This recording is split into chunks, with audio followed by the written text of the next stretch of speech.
Hello, everyone. My name is Zach, and I'm very excited to introduce the fourth and final installment of First to Last. So, today I'll be discussing graduation, career paths, graduate school, as well as references. So, our first topic is graduation. I'm sure many of you are eager to receive your degrees and move on to your next step.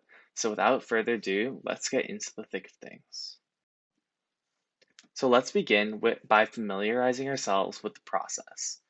Visit the office of the University Registrar, where there is a step-by-step guide through the process. Make sure that you're aware of the deadlines, which are found under Step 1 of the website. For example, to graduate in the fall 2020 semester, you must submit your application to graduate by October 15th. So work your way through the first steps on this website. When you make it to step 3 and are ready to submit an application, head on over to Solus. I'm sure everybody has seen this screen before. This is Solus. Head to the drop-down menu and select Apply for Graduation. If you need further assistance, there's a step-by-step guide to apply on Solus on the registrar website where you just were. So let's transition and talk about the different career paths that you can take with your degree. There are many different paths that you can take with your degree in biology. You may want to head to grad school, you may want to go into a professional program, or you may head straight into the workforce. But regardless of your next step, it is important to know that your choices are not limited by your degree. So now is a really good time to reflect on your skills, your values, and your interests to create a career compass, which is a very useful resource from Career Services, which is pictured below. This can help you focus on the direction you're looking to take in your next steps forward. Something to keep a lookout for this year is recruitment on campus. Depending on the year, companies will often come onto campus to recruit prospective workers. So, keeping all of this in mind, I'll present some useful resources that you can use to research different opportunities for you. So, the first is called Career Cruising. Queens actually pays for an account. As you can see here, the login is career and the password is golden. You can use this tool to research earnings, working conditions, similar careers, etc. for pretty much anything that you can think of.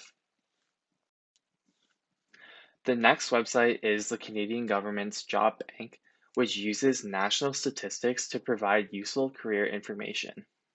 You can use the career planning menu to research earnings, the percentage of graduates that are employed, and a breakdown of how graduates are using their degree. You can also use the trend analysis menu to see the forecasted outlook of different types of occupations, i.e., if there are going to be many employment opportunities. You can also use this menu to look at the analytics of learnings and of earnings and occupations. You can also use LinkedIn to quickly check what other Queen's alumni have done with their degrees. So search up Queen's University on LinkedIn and go to the Alumni tab. Then you can see where people work, the fields, and even connect with individuals if that's what you're interested in. So saving one of the best resources at Queen's for last, this is Queen's Career Services, who offer assistance to a wide range of different topics. Counselors can help you with different appointments, such as one-on-one consultation with a career counselor, practice interviews, resume review, and more. Personally, I can't recommend Career Services more. In fact, I was directed to the many resources on the previous slide by a career counselor during a one-on-one session, and I personally found that their resume review was extremely helpful for me. So here are a full list of the non-appointment resources that are offered by Career Services. These resources include workshops about graduate school, LinkedIn, drop-in advising, and skill cards, which are used to help you reflect on your transferable skills when writing grad school and job applications. As well, it offers Queen's Best magazines, which are little almost pamphlets that show strong examples of different resumes, cover letters, and interviews from real Queen's students, different tip sheets, and lastly, Queen's Connects, which is a student alumni network on LinkedIn. Most importantly, you'll still have access to all of these resources for a full year after graduation. So once you graduate, this isn't closed off for you. So let's switch gears a little bit and talk about grad schools and admissions. There are 6 fundamentals when researching graduate programs. Obviously, not every program is going to be the same, and some will just be straight up very different, but it's important to keep a lot of these in mind when you're researching any program. So the first one is researching programs. A good place to start is universitystudy.ca, which lists all the different programs and schools that offer them. The next important step is understanding the requirements to even apply. Next, you're going to want to set criteria and create a short list of potential schools and programs. The criteria are really up to you based on your personal values and what you think is important in a school. Another important thing is to talk to potential supervisors. This means introducing yourself early and stating an interest in a supervisor's area of study. This can be through email or something like that. Understanding the application deadline and setting a deadline for yourself to make sure that you can adhere to the application deadline is also critical to make sure that you're able to submit everything on time. And of course, you want to understand the funding that may or may not be provided by the program. So here's a scenario. Let's pretend that we're going to apply to a master's biology program here at Queen's. We've researched universitystudy.ca and we've found a potential match. So let's do some further research. Now that we've swiped right, we're trying to understand the requirements to apply, the funding, and the deadlines.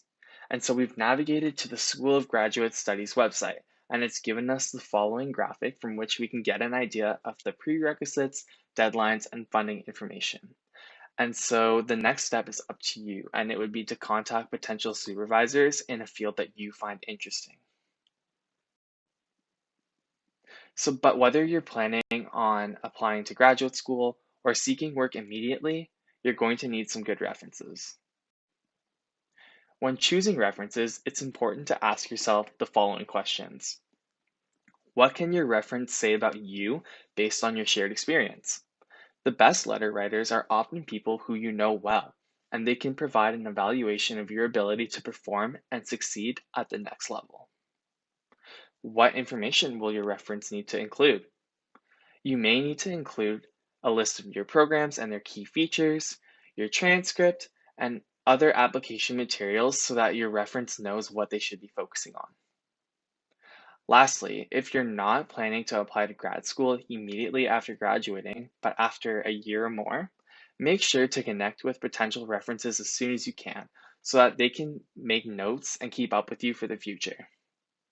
This will help keep you in their mind so that when you ask them for a reference, they can still write you a strong appraisal.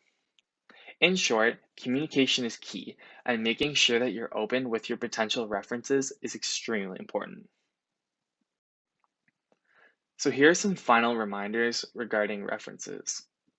Firstly, remember to ask at least 3 months in advance. Many students need references in January or February, so making sure that you're asking in October is important because many professors often get busy during November and December when the semester starts wrapping up.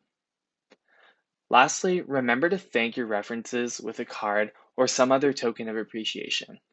They have taken the time to write an appraisal of your skills, and this cannot go unrecognized because this is a major part of your life so far. So here are some useful resources that you may want to use if you have any further questions going forward. And thank you for listening to this presentation.